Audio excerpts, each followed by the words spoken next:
आज हम देखेंगे कक्षा 12 हिंदी साहित्य परीक्षा योजना 2024। 12वीं कक्षा के हिंदी साहित्य के विद्यार्थियों के लिए महत्वपूर्ण बात है और इस जो परीक्षा सत्र है 2024 की जो परीक्षा होगी उसमें जो माध्यमिक शिक्षा बोर्ड ने जारी किया है अंक विभाजन व पाठ्यक्रम, उसके अनुसार हमें यहाँ देखना है। इसके अनुसार ही हमें पढ़ना है पूरे सत्र के दौरान। तो ये देखो पाठ्यक्रम व अंक निर्धारण। सबसे पहले आपको ये पता होना चाहिए आपके इस वर्ष कक्षा 12 में कौन कौन सी पुस्तकें पाठ्यक्रम में शामिल है। तो सबसे पहली पुस्तक है अभिव्यक्ति और माध्य, ये आपके एक पाठ्य पुस्तक है। फिर दूसरी पाठ्य पुस्तक है अंतरा भाग 2 और तीसरी पाठ्य पुस्तक है अंतराल भाग 2। 3 पाठ्य पुस्तकें आपके पाठ्यक्रम में सम्मिलित की गई हैं, वो है अभिव्यक्ति और माध्यम, अंतरा भाग 2, अंतराल भाग 2।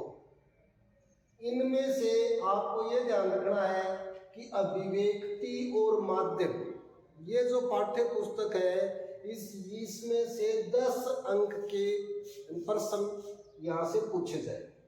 10 अंक में भी 3 टॉपिक आपके लिए विशेष रहेंगे और वो ये है कविता, नाटक, कहानी की रचना। यानी एक प्रश्न यहाँ से आना निश्चित है, या तो कविता की रचना या नाटक की रचना या कहानी की रचना।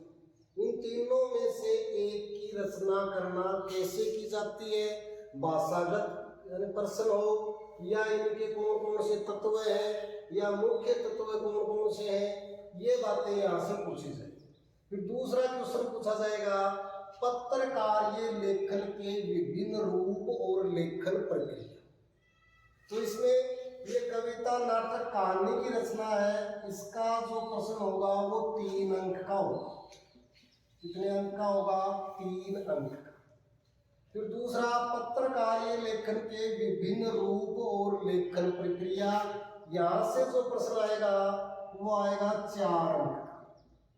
कितने अंक का आएगा? 4 अंक का। और अगला जो बिंदु है इसमें विशेष लेखन व प्रकार, यहाँ से आपका क्वेश्चन आएगा 3 अंक का। और ये 3 क्वेश्चन मिलकर कितने अंक हो गए? 10 अंक हो गए। यानी केवल आपको 3 बिंदुओं को अच्छी तरह पढ़ना है। ये आप ये ध्यान रखें, ये किताब बहुत मोटी है, कक्षा 11 और 12 दोनों के लिए और इसमें अलग अलग है ऐच्छिक और साहित्य, यानी हिंदी अनिवार्य और हिंदी साहित्य दोनों में ये चलती है। यानी दोनों के पाठ्यक्रम में इसको शामिल किया गया है। हिंदी साहित्य के दृष्टिकोण से आपको 3 ही बिंदु ध्यान रखने हैं। वो 3 बिंदु आपके सामने लिखे हुए, आप इन्हें अच्छी तरह से देख लें, अपनी पाठ्य पुस्तक लें और उस पाठ्य पुस्तक में इन 3 बिंदुओं को महत्वपूर्ण लगाकर इनके बारे में पूरी तरह पढ़ें। 10 अंक इससे आने हैं, कोई ज्यादा कठिन मामला नहीं। तो ये आप तीनों ध्यान रखोगे। इसके बाद है अंतरा भाग 2। इसमें से 32 अंक के क्वेश्चन पूछे जाए। कितने अंक के? 32 अंक के क्वेश्चन इसमें से आएंगे। 32 अंक के क्वेश्चन किस प्रकार आएंगे ये आप ध्यान रखेंगे। यहाँ से 2 व्याख्यात्मक प्रश्न होंगे, यानी व्याख्या पूछी जाएगी। तो एक तो गद्य खंड से व्याख्या होगी और दूसरी जो पद्य खंड है इससे आपकी व्याख्या पूछी जाएगी। दोनों ही व्याख्याएं 5-5 अंक की होंगी। ये आपको ध्यान रखना है। बहुत ही आसान है, बहुत ही 10 में से 10 अंक यहाँ प्राप्त किए जा सकते हैं। उसके बाद जो क्वेश्चन बचते हैं वो प्रश्नोत्तर के माध्यम से पूछे जाएंगे। यानी प्रश्नोत्तर होंगे, आपको प्रश्न दिया जाएगा और उसका उत्तर आपको लिखना है। फिर इसके बाद अंतराल भाग 2, छोटी सी पाठ्य पुस्तक है, इसमें आपको ज़्यादा दिक्कत नहीं होगी और इसमें से 12 अंक के क्वेश्चन पूछे जाएंगे। ये आप ध्यान रखें। आपकी 3 पाठ्य पुस्तकें हैं। कौन कौन सी है? अभिव्यक्ति और माध्यम, अंतरा भाग 2 और अंतराल भाग 2। अब आप ये देख लें कि तीनों पाठ्य पुस्तकों में से कितने कितने अंक के प्रश्न पूछे जाएंगे। और इसमें आप ये देखें, यह आपको बताया दिया कि अभिव्यक्ति और माध्यम से 10 अंक के, अंतरा भाग 2 में 32 अंक के, 32 में से 10 अंक की व्याख्या होगी। 2, एक तो पद्य भाग से व्याख्या होगी और एक गद्य भाग से व्याख्या होगी। इसके बाद है अंतराल भाग 2, इसमें से आपको 12 अंक के प्रश्न पूछे जाएंगे। बहुत ही आसान है। इसके बाद ये महत्वपूर्ण है, ये आपके व्याकरण का टॉपिक लिया गया है। ये व्याकरण का प्रकरण है, अपठित बोध। यानी यहाँ 2, एक तो होगा गद्यांश और एक होगा पद्यांश। ये आपको ध्यान रखना, एक तो गद्यांश होगा और एक पद्यांश होगा। अपठित यानी बिना पढ़ा हुआ, बिना पढ़ा हुआ, यानी ये आपके पढ़े हुए नहीं होंगे, पाठ्य पुस्तक से नहीं होंगे, बिना पढ़े हुए में से होंगे और उसमें से आपको प्रश्न पूछे जाएंगे। और ये ध्यान रखें, यहाँ लघुतरात्मक प्रश्न पूछे जाएंगे। लघुतरात्मक प्रश्न का मतलब होता है एक ज्यादा से ज्यादा एक पंक्ति में उत्तर देना। एक पंक्ति से ज्यादा का उत्तर नहीं होगा। यानी ये 12 नंबर है, ये आप पूरे 12 में से 12 प्राप्त कर सकते हैं, क्योंकि एक ही पंक्ति में उत्तर देना है और एक गद्यांश होगा, एक पद्यांश। फिर इसके बाद है आपका निबंध। यदि आपकी लेखन शैली बहुत अच्छी है, आप अपने विचारों का प्रस्तुतिकरण बहुत अच्छे से दे सकते हैं, तो ये निबंध है, ये कितने अंक का होगा? 6 अंक। 6 अंक का निबंध होगा। इसके बाद है काव्यांग परिचय।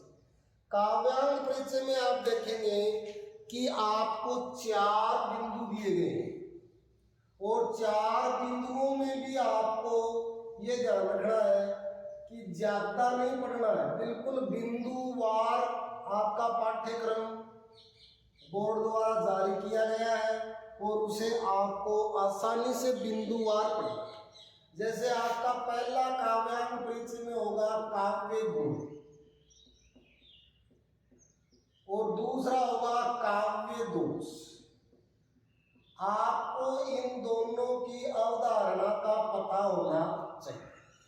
यहां ध्यान ये रखेंगे कि ये जो काव्यांग परिचय 8 अंक का है, इसमें आप पूरे 8 अंक प्राप्त कर सकते हैं।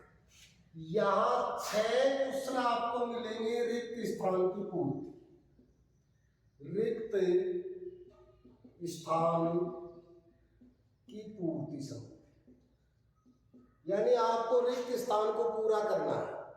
और वो किसमें से मिलेंगे? काव्यांग परिचय से। एक होगा काव्य गुण का, दूसरा प्रश्न होगा काव्य दोष का। यानी आपको रिक्त स्थान पूरा करना है और 1 नंबर तैयार। यहां भी आपको रिक्त स्थान पूरा करना है और 1 नंबर तैयार। इसके बाद दूसरा जो बिंदु है वो है आपका छंद, यानी छंद प्रकरण से भी आपको प्रश्न पूछे जाएंगे। और छंद प्रकरण से आपको ध्यान रखना 2 नंबर का प्रश्न पूछा जाए। हो सकता है लघुतरात्मक प्रश्न हो या हो सकता है रिक्त स्थान से संबंधित, लेकिन होगा या तो लघुतरात्मक या रिक्त स्थान से संबंधित। ये आपको ध्यान रखना। अब छंद में भी ये है, छंद के नाम दिए गए हैं। आपको यूं ही हर कोई छंद नहीं पढ़ना है, आपको छंद के नाम दिए गए हैं। जैसे एक नाम है गीतिका। गीतिका एक छंद का नाम है। छंद की परिभाषा और इसका उदाहरण आपको पढ़ना है। दूसरा है हरि गीतिका।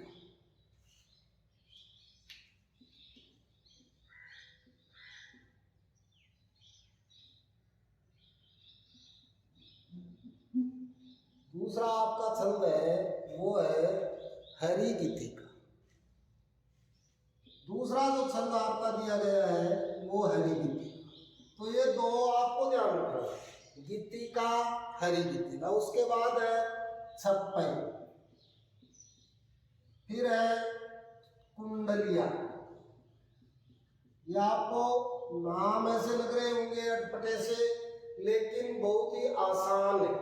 एक बार पढ़ लेने पर आप इन्हें आसानी से याद रख सकते हैं। इसके बाद द्रुत विलंबित। द्रुत विलंबित ये नाम किसके हैं ये ध्यान रखोगे, ये छंदों के नाम। गीतिका, हरि गीतिका, छप्पई, कुंडलिया और द्रुत विलंबित, फिर वंशस्थ, वंशस्थ, फिर कवित और फिर सभी। इन छंदों के बारे में आपको जानकारी होनी आवश्यक है। ये आपको ध्यान रखना है। छंद में से जो प्रश्न पूछा जाएगा वो इन्हीं छंदों के संबंध में पूछा जाएगा, इसके बाहर नहीं होगा। और वो आपको ध्यान रखना, गीतिका, हरि गीतिका, छप्पई, कुंडलिया, द्रुत विलंबित, वंशस्थ, कवित और सवैया। इसके बाद आपका अगला टॉपिक काव्यांग परिचय में है, वो है अलंकार। और अलंकार की आपको नाम दिए गए, स्पेशल नाम दे दिए गए कि ये अलंकार है। तो आपको ये ध्यान रखना है कि कौन अलंकार कौन कौन से हैं। आपको ज्यादा नहीं पढ़ के जो आपके बोर्ड के द्वारा जो पाठ्यक्रम दिया गया है उसी से पढ़ना है, उसी के अनुसार पढ़ना है। और अलंकार में आपको दिया गया है मानवीकरण, ये आप ध्यान रखें, मानवीकरण। आपको ये ध्यान रखना, इससे पहले हमने जो पढ़ा है कौन कौन से, गीतिका, हरि गीतिका, छप्पई, कुंडलिया, द्रुत विलंबित, सवैया, कवित, ये किसके नाम है, ये छंदों के नाम। हमें छंदों में पढ़ने। और फिर ये है अलंकार। और अलंकार से जो प्रश्न पूछे जाएंगे वो ये आप ध्यान रखेंगे, 4 अंक के प्रश्न पूछे जाएंगे। यानी काव्य गुण, काव्य दोष और छंद, ये कितने अंक के, 4 अंक। और अलंकार कितने अंक का, 4 अंक। तो आपको ध्यान रखना, अलंकार अकेला ही 4 अंक लेके चल रहा है और वो 3 बिंदु 4 अंक लेके चल रहे हैं। तो इसका मतलब अलंकार और भी ज्यादा महत्वपूर्ण हो जाता है। और अलंकार में आपको पहला जो अलंकार पढ़ना है वो पढ़ना है मानवीकरण। आपने अलंकार 10-11 में अच्छे से पढ़ लिए होंगे, उत्प्रेक्षा, रूपक, यमक। लेकिन यहाँ 12वीं क्लास के पाठ्यक्रम में जो बोर्ड ने तय किया है, जो जो अलंकार तय किए वो हमें पढ़ने। मानवीकरण के बाद है विशेषोक्ति, ये भी एक अलंकार का नाम। फिर है विभावना, फिर है मानवीकरण, विशेषोक्ति, विभावना, फिर दृष्टांत। ये आपको ध्यान रखने अलंकारों के नाम। फिर अन्योक्ति,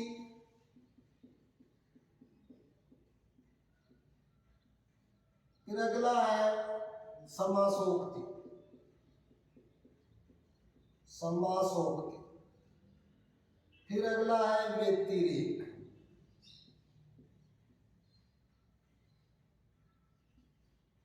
और इससे अगला है प्रतीक। ये अलंकार आपको पढ़ लो, 8 अलंकार है आपके। मानवीकरण है, विशेषोक्ति है, विभावना, दृष्टांत, अन्योक्ति, समासोक्ति, व्यतिरेक और प्रतीक। ये 8 अलंकार है। इनमें से 4 अंक के प्रश्न पूछे जाए। छंद आपको बता दिए, उसमें से 2 अंक का प्रश्न पूछा जाए। देखो आपको ये लग रहा हो कि ये तो 2 अंक ही हैं, इसको छोड़ दे या ये कर दे, तो एक एक अंक महत्वपूर्ण होता है। और मेरा ये मानना है कि यदि आपकी अभिव्यक्ति और लेखन शैली अच्छी है तो आप पूरे अंक प्राप्त कर सकते हैं। ये आपका पाठ्यक्रम जो बोर्ड के द्वारा अंक निर्धारण व पाठ्यक्रम जारी किया गया है, उसकी जानकारी आपको यहाँ दी गई है। आप इस जानकारी को अपनी हिंदी साहित्य की जो नोटबुक है उसके प्रथम पृष्ठ पर अंकित कर लें। इसके पहले पन्ने पर आप इसे अंकित कर लें कि अभिव्यक्ति और माध्यम से कितने अंक के क्वेश्चन आएंगे। 10 अंक के आएंगे। कौन कौन से बिंदु हैं 3, वो आपको बता दिए गए हैं।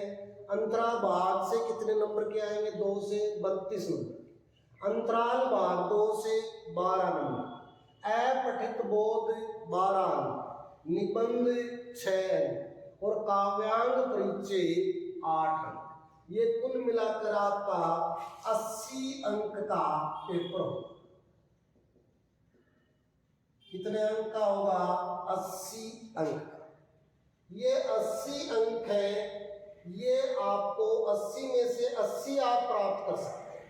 कोई ज्यादा कठिन नहीं है, बिल्कुल आसान सा मामला। लेकिन पढ़ना है, बिंदुवार पढ़ना पड़ेगा। बिंदुवार का मतलब ये है कि अलंकार बहुत सारे हैं। मान लो आपने अलंकार पढ़े और अलंकार में आप पढ़ रहे हो रूपक, तो रूपक से कक्षा 12 में प्रश्न पूछा ही नहीं जाएगा, तो फिर क्यों पढ़ रहे हो? आपको वो ही पढ़ना है जो माध्यमिक शिक्षा बोर्ड ने आपके लिए जारी किया है कि ये पढ़ना है, यहाँ से ये प्रश्न पूछे। और ये इसके साथ ही आपको ये बता दूं कि हम पूरे जो 6 बिंदु हैं, ये हमारे YouTube चैनल पर प्रत्येक बिंदुवार पूरा पाठ्यक्रम मेरे द्वारा पढ़ाया जाए और उस पाठ्यक्रम से बाहर एक भी क्वेश्चन नहीं होगा। आप इसे अपने प्रथम पृष्ठ पर जो नोटबुक है उस पर अंकित कर लें और YouTube चैनल को लगातार देखते रहें, आपको नोटिफिकेशन मिल जाएगा। जो भी प्रत्येक बिंदुवार पढ़ाया जाएगा। जैसे मान लो अंतरा भाग 2 है तो पूरी पाठ्य पुस्तक पढ़ाई जाएगी पूरा। यहाँ से जैसे मान लो कौन कौन से क्वेश्चन आ सकते हैं, पाठ की अवधारणा क्या है, जैसे लेखक परिचय। जैसे मान लो अंतरा भाग 2 से 2 तो व्याख्यात्मक प्रश्न होंगे, मतलब व्याख्या करनी है। और इसके साथ ही 2 लेखक या कवि परिचय होंगे 4 अंक के। 2 जो प्रश्न होंगे उसमें लेखक या कवि परिचय।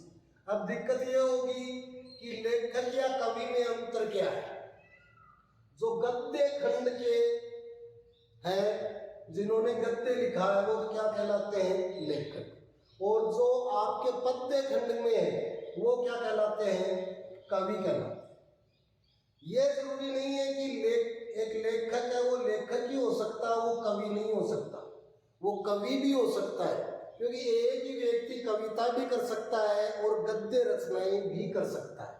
तो यहाँ ये अंतर न माने कि भाई जैसे मान लो जयशंकर प्रसाद है, आपके पाठ्यक्रम में अंतरा भाग 2 में पहला जो पाठ है वो जयशंकर प्रसाद का है। जैसे मान लो जयशंकर प्रसाद है, जयशंकर प्रसाद लेखक भी और जयशंकर प्रसाद कवि भी, दोनों है।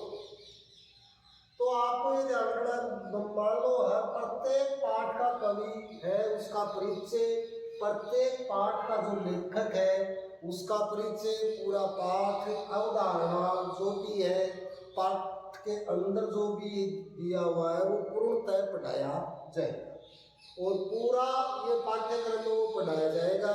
आप निरंतर इसे देखते रहे और अपना पढ़ते रहे। थैंक यू, धन्यवाद।